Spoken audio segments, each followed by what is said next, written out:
Mulher, Virtude e Fé. Um oferecimento Cargolift.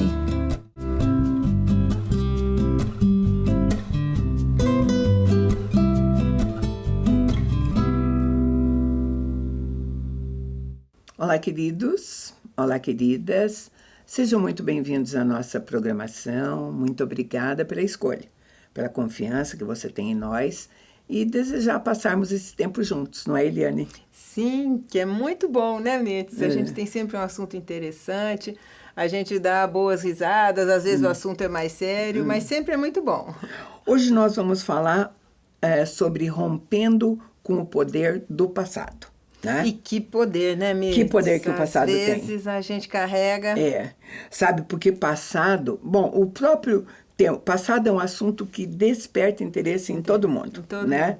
Sabe, é tema de filme, de literatura, né? E principalmente ficções de voltar ao tempo. Né? Aquela coisa, se eu pudesse fazer diferente. Então, atrai muito. A gente vê... Hoje, se você entrar na Netflix, você vai ver várias produções, tanto produções coreanas, produções turcas, tudo com essa temática de a possibilidade de uma viagem no tempo, de voltar ao passado. Até porque tem, né, o Kairos e o Cronos, né, que não é uma linha, até não tem essa linha do tempo assim, né? O tempo ele tem dobras, né? Ele vem, então não necessariamente que ele tem que ser cronológico em linha extensiva, né?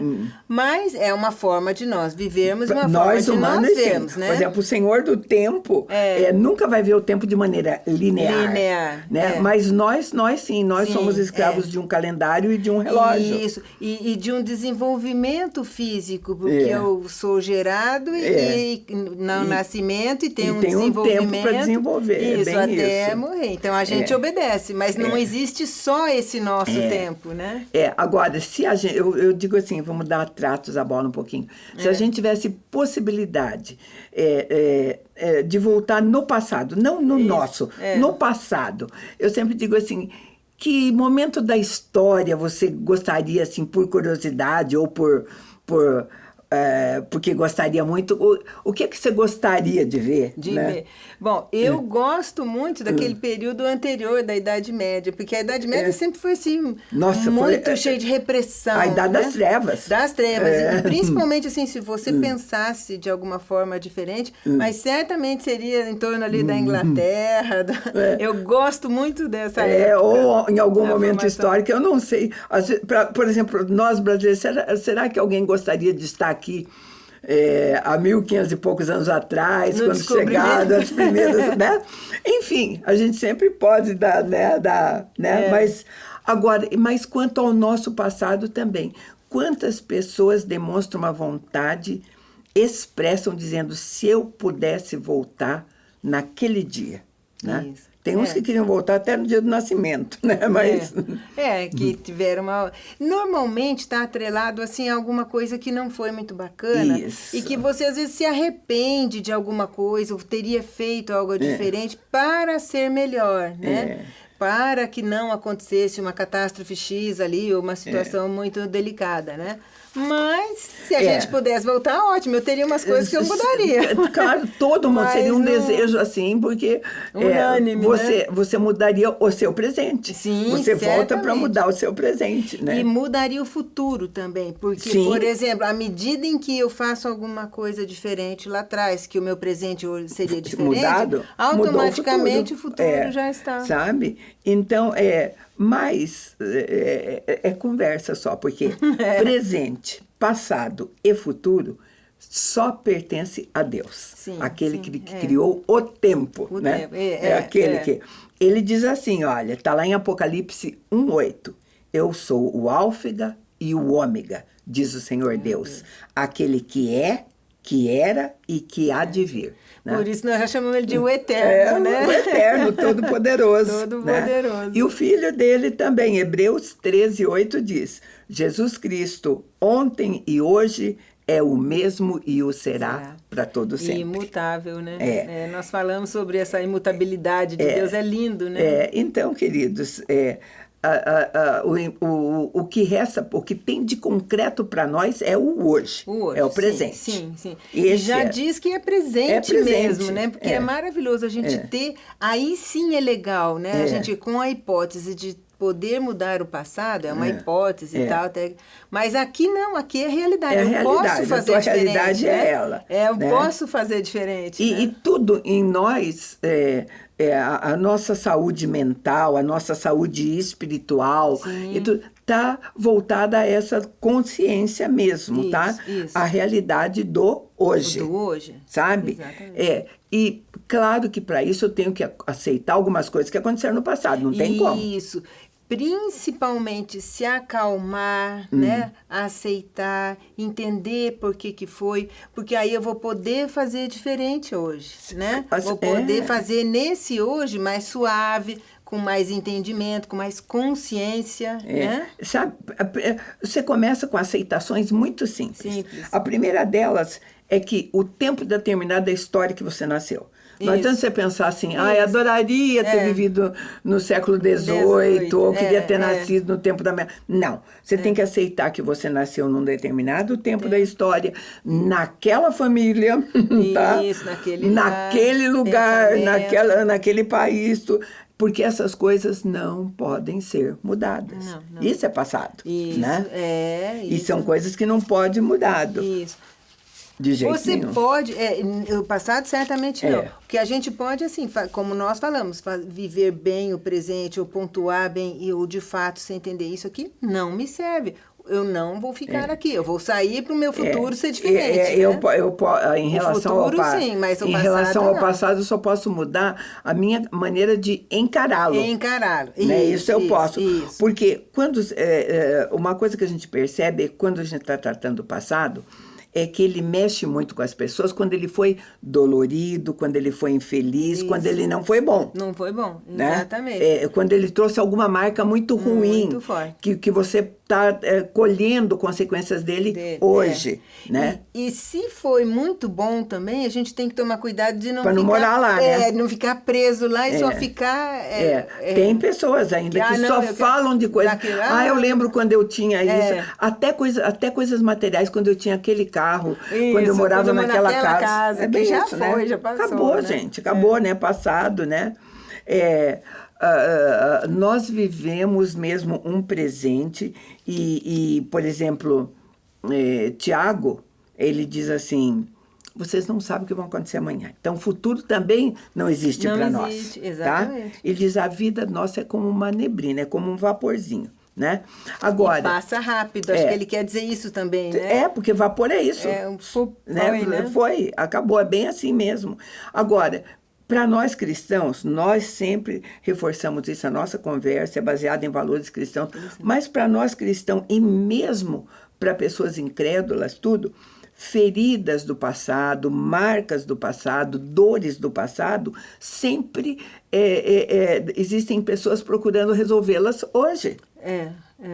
E tem muitos caminhos para isso. Tem psiquiatra, tem psicólogo, tem o próprio evangelho, enfim, tem várias coisas, né? Isso. Agora, a única coisa que você pode falhar é que, às vezes, você pode encontrar, né, em outros lugares, como é que eu digo...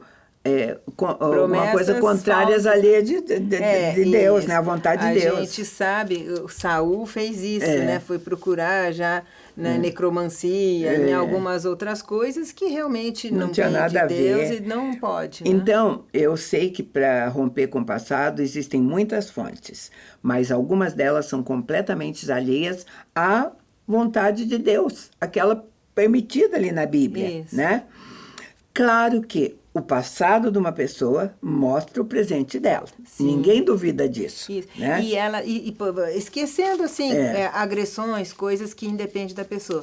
Mas, por exemplo, se eu tive tendência a tomar determinadas atitudes ou fazer determinadas escolhas, se eu não prestar atenção, não mudar, eu vou fazer as escolhas, eu vou repetir, né, mesmo? E isso, às vezes, não seria bom, né? Agora, porque isso daqui não é ditado popular. Isso está escrito na Bíblia. O que o homem semelhar, semear, ele vai colher. Isso, a lei Tem da gente que acha que é ditado popular, não é? Não, é bíblico mesmo, sabe? semeadura. Aquilo que o homem semear, ele também colherá. Então, o que a gente está colhendo foi fruto do que a gente plantou.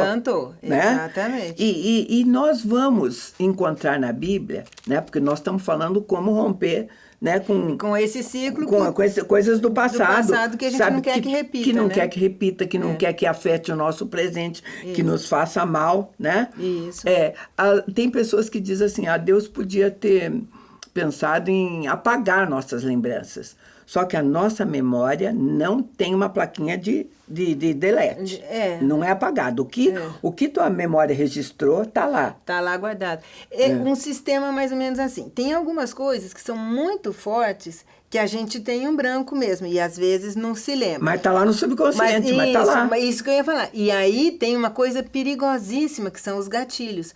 Que se eu vivi algo parecido ou algo puxa, né, da gavetinha. Ele abre e vem lá. de uma forma muito intensa e sem controle. O problema é esse, né? Porque se ficasse lá e a gente ainda soubesse controlar, tudo bem, mas fica lá e vem de uma forma que eu não consigo E é muito controlar. interessante. Eu tive experiência, assim, não coisas que fossem dramáticas e tudo mais, mas lembrança que ela só veio à minha memória depois que eu estava muito adulta. E eu dei graças a Deus até, porque talvez se elas tivessem vindo muito cedo, eu não soubesse lidar com elas. Mas é justamente por isso, esse sistema nosso de proteção, é por isso, porque, primeiro, ele evita um sofrimento além do que a gente daria conta. Segundo, talvez vir à tona num momento em que eu não estivesse pronto para resolver. Né? Bem isso. Protetivo, né? Agora, tem pessoas que dizem assim, mas seria tão bom se não lembrasse. Esses dias, e tá aí, tá num desses streaming aí, é bem novo esse filme mesmo, é coisa de meses atrás, onde eles estão fazendo uma experiência de apagar, de realmente conseguir apagar a memória. A intenção era apagar as coisas ruins, as lembranças ruins. Aí a experiência foi feita e a falha foi que, apagando as ruins, também apagaram as boas. Né? Porque não tinha ligação. Não tinha como desligar. Sabe? Então, claro que nós estamos falando de ficção, mas são coisas que tem a ver, nós estamos usando essa metáfora.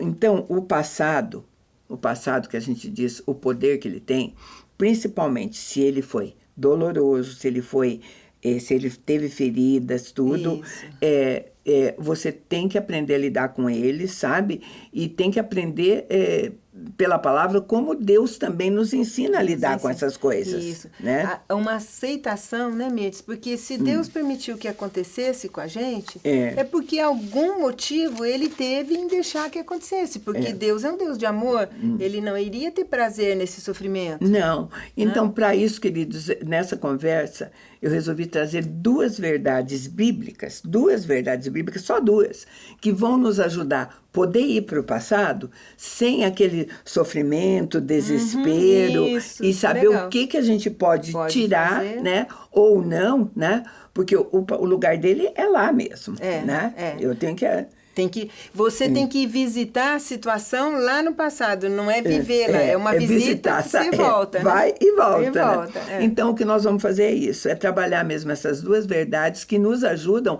a romper com aquelas coisas do passado que às vezes nos fizeram tão mal. Mas, antes disso, eu chamo um intervalo bem pequeno e a gente volta para fechar essa conversa.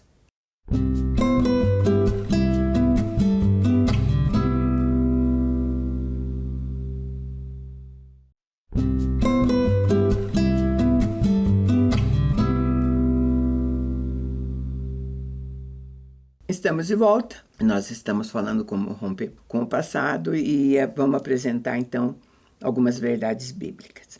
Então, a primeira delas, em relação ao passado, é que tanto as bênçãos como os pecados das nossas famílias, retrocedendo a 3 gerações atrás, elas impactam os que nós somos hoje. Isso está escrito na Bíblia, meu querido. Se não tivesse, nós íamos saber na prática. Na prática. Não é verdade? Isso. A gente não ia saber, né?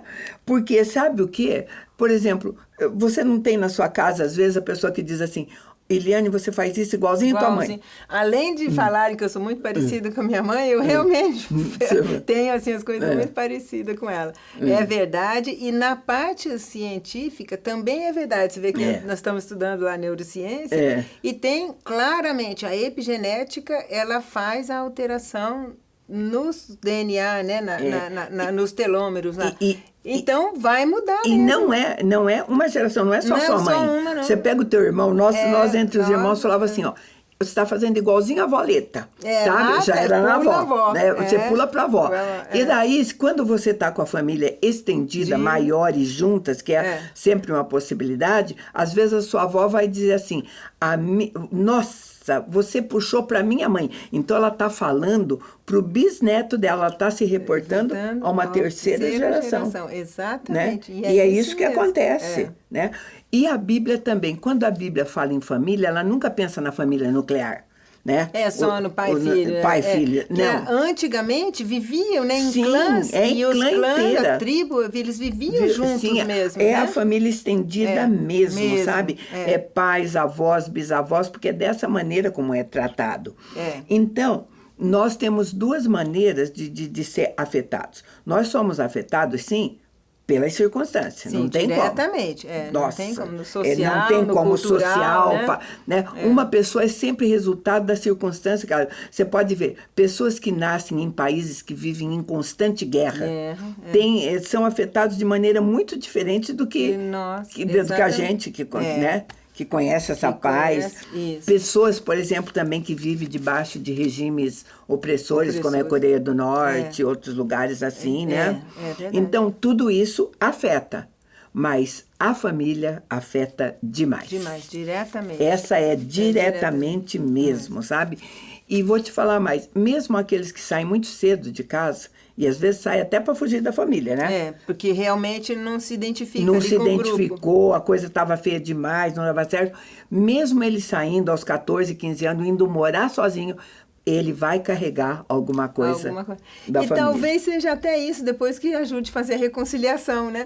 Porque uma coisa saudável, por mais que você discorde da família, não é esse abandonar geral, né? Assim, tem uma hora de sair, tem uma hora de se reconciliar, de entender que os pais têm um jeito e a gente tem outro, né? Mas eu acho que aqui no caso, Eliane, no caso mesmo, esses que tomam atitude, sério, né? São famílias disfuncionais e tóxicas. Tóxicas, né? Aí tem que aí sair a pessoa, mesmo, às vezes, né? faz 15, 16 anos, pensa, não, mas coitada, infelizmente ela vai carregar alguma coisa, ela não vai estar livre disso. Vai carregar muita coisa que a gente faz aconselhamento, discipulado, a gente vê, eu já trabalhei com algumas queridas que disseram exatamente isso. Eu realmente saí de casa para fugir daquilo. Mas esse fugir traz consequências, porque você teria que nem nós falamos no começo, olhar para trás, ver por que o pai fez isso, como que isso te atingiu. Então, você tinha que sair de uma maneira um pouco mais elaborada. Sabe? Não, e é tão amplo que tem pessoas que saem, se casam para sair, casam com pessoas iguais ao pai. É por isso que eu tô queria falando. Fugir do pai e tem um marido igualzinho o pai era, que faz as mesmas coisas. E repete o mesmo padrão. O mesmo padrão, sabe? Por isso que é difícil você só fugir. E a gente vai olhar para algumas famílias onde, por exemplo, muitas histórias se repetem. Assim, a tua avó se divorciou, a mãe dela já tinha se divorciado, a avó divorciou, teve divórcio na família. Está divórcio na quarta geração. Uma sequência de divórcios, sequência de alcoolismo. Mães solteiras, engravidou fora do casamento. Então, é assim, a terceira geração. É bem isso mesmo, sabe? Hoje continua estudando. É cientista, é neurocientista, é todo mundo estudando. Porque eles querem ter convicção se tem a ver só com DNA mesmo, ou se tem a ver também se educação entra nisso, cultura, se ambiente, né? Tudo isso. Ou o conjunto de tudo. O conjunto de tudo, certamente. E, queridos, nós estamos falando de princípios bíblicos, mas a Bíblia nunca vai responder diretamente a nenhuma dessas coisas, tá? ela vai sim dar princípios bíblicos e vai dar ensinamentos onde você vai poder se apoiar. Sim. E eu vou ler o bonito é que nunca contradiz a ciência. Não. Ela fala com uma linguagem própria que deixa claro, mas não contradiz, né? Não Só contradiz, que não mesmo leva porque pro lado científico, é isso mesmo. mesmo porque às vezes a ciência nem chegou lá ainda. Nem chegou isso. Né? Nem chegou lá, né? Perfeito. Por exemplo, eu vou ler o que está escrito para vocês no livro de Êxodo 20, a partir do 4. Não farás para ti imagem de escultura, nem semelhança alguma do que há em cima dos céus, nem embaixo da terra, nem nas águas debaixo da terra. Não adorarás e nem darás culto, porque eu sou o Senhor teu Deus, um Deus zeloso, que visito a iniquidade dos pais nos filhos até a 3ª e 4ª geração daqueles que me aborrecem. E faço misericórdia até 1000 gerações daqueles que me amam e guardam meus mandamentos. Olha que forte e que verdadeiro, né? Verdadeiro e forte. Não temos um Deus mau que diz assim, o pai fez, o filho vai pagar. Ele falou, não, fez errado, eu vou visitar a geração inteira. Mas, em compensação, se me amam e me guardaram, eu vou visitar 1000 gerações. Né? E no errado, a gente vê em Provérbios também que ele fala, né, que quando o pai é bom e humilde, a herança é dos filhos. Mas quando o pai faz mau negócios, é ruim ou não é um negócio lícito, quem vai ser beneficiado é uma outra pessoa correta. Não fica para os filhos. Então, ele não deixa como herança o dinheiro. Você vê que normalmente as famílias perdem né, o dinheiro. Então, é consequência dos atos. Sim. Né? De uma maneira assim muito forte que realmente não fica. Para Moisés também, em Êxodo, vou ler mais um texto para você, bem esclarecedor. Em Êxodo 34, 6 e 7, está escrito assim. E passando o Senhor por diante dele, clamou, Senhor, Senhor Deus, compassivo, clemente, longânimo, grande misericórdia e fidelidade, que guarda a misericórdia em 1000 gerações, que perdoa a iniquidade, perdoa a transgressão e o pecado, ainda que não inocenta o culpado, e visita a iniquidade dos pais nos filhos e nos filhos dos filhos até a 3ª e 4ª geração. Queridos, tem consequência, não adianta. Tem perdão de Deus, temos um Deus que perdoa, que tudo, mas tem consequência. Por exemplo, quando Davi matou Urias para se casar com a mulher de Urias, Batseba, né? Deus declarou, a espada não vai se apartar da tua casa. Né? E aconteceu tudo aquilo na casa dele. Todos, e sabe? A família inteira de Davi, um homem segundo o coração de Deus, foi marcada por rivalidade entre irmãos, conflito interno, dormir com a irmã, né? Coisa que ele fez, né? O filho perseguindo o pai, né? Pra matar. Sabe, queridos, esses padrões familiares, eles vão passando e às vezes você não tem consciência deles na hora. Se você não percebe e não tem noção disso, não. Né? Aí você acha que é momentâneo, mas se você percebeu o todo, né? E agora, a gente não pode, nós estamos falando da dor, a gente não pode apagar os efeitos negativos da história, não tem jeito, né? Mas tem coisas assim que a gente quebra. Quando você analisa e vê que está acontecendo, você está repetindo, né? Você está fazendo igualzinho a sua mãe. E o que tua mãe fazia não era bom, era errado, você pode quebrar na tua geração. Faz oração, se arrepende, entrega a Deus. Você quebra o hábito. Eu não estou nem falando de maldição, tá, queridos? Estou falando de hábitos familiares mesmo. Exato. Fala, não quero isso para minha vida. E não quero, não vou fazer. Porque a tendência é que isso venha à tona. Você foi criado vendo isso, né? Você foi criado ouvindo palavrão de todo tipo, com aquele linguajar e tudo. É normal que você fale, que você use a mesma linguagem. Agora, na hora que você percebe que sua avó falava assim, sua mãe fala assim, e está acontecendo com você, você tem toda a capacidade de romper com isso. Romper, não querer e em oração entregar a Deus e pedir perdão até pelos erros passados. E fazer esse esforço mesmo, sabe? Sabe por quê, queridos? Famílias são imperfeitas. Não existe família embaixo da terra perfeita. E ela continua sendo o plano de Deus para nós, né? Essa é a vontade perfeita de Deus. A melhor forma é a gente tentar reestruturar de uma maneira a maneira de Deus, né? A mesma família, não é fora da família. Né? E tudo que você as primeiras impressões virão de lá. Ela vai marcar você... Pro resto da vida. O Jean-Paul Sartre que dizia isso, que a família é como varíola. Você tem criança e fica marcado pro resto da vida. Eu sempre lembrei disso quando eu lia Sartre. Mas tem uma coisa legal também disso tudo, que são as bênçãos, como você falou. Eu tem as coisinhas lá ruins da minha família, que eu vejo, que repete, e eu tenho feito isso, quebrado, orado, entregado, mudado. Mas as bênçãos eu tenho também colhido frutos de bênçãos do meu pai, da minha porque mãe, nós usamos tem bênçãos assim, também. Tanto as bênçãos como os pecados são passados por geração. Exatamente. Né? Se nós pegarmos a geração de Abraão, por exemplo, né? Se nós pegarmos em termos de aquilo que foi negativo, Abraão mentiu que Sara era a mulher dele, o filho dele Isaac mentiu, que a coisa... Teve um padrão de mentira na família que foi para 4 gerações.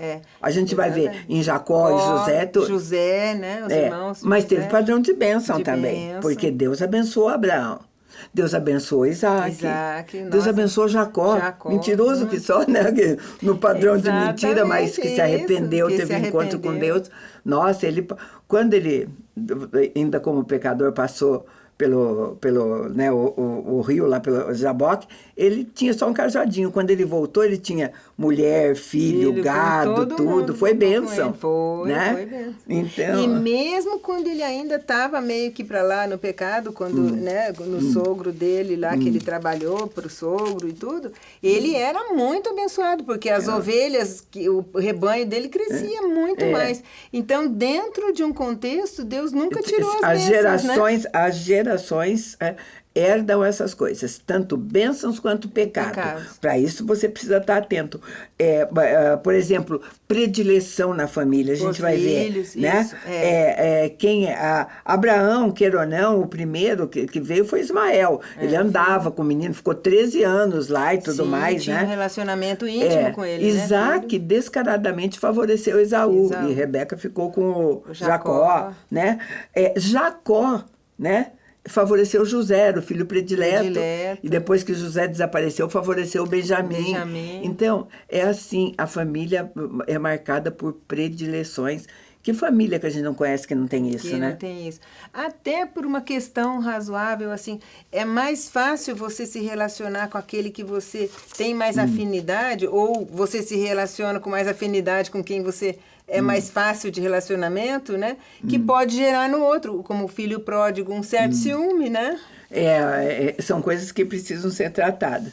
Gente, eu desconfiava que a gente não ia fechar essa conversa. Dá vontade de ficar mais. E não vai dar mesmo, sabe? Mas o que nós estamos falando é assim, nós vamos prometer que a gente volta com esse assunto. E hoje a gente pode fechar dizendo para você assim, o passado tem o lugar dele e aquele Espírito Santo que Deus deixou em nós pode nos ajudar realmente a quebrar na nossa geração, no nosso presente, a romper com aquilo que não serve mais. Com os padrões que não são bons e que nos levam ao caminho do Senhor, né? Que nos afastam do caminho do Senhor, quebra isso, né? A gente se despede com essa promessa, tá? A gente volta com esse assunto, sim. Agradece a tua companhia e te convida para estar conosco no próximo programa.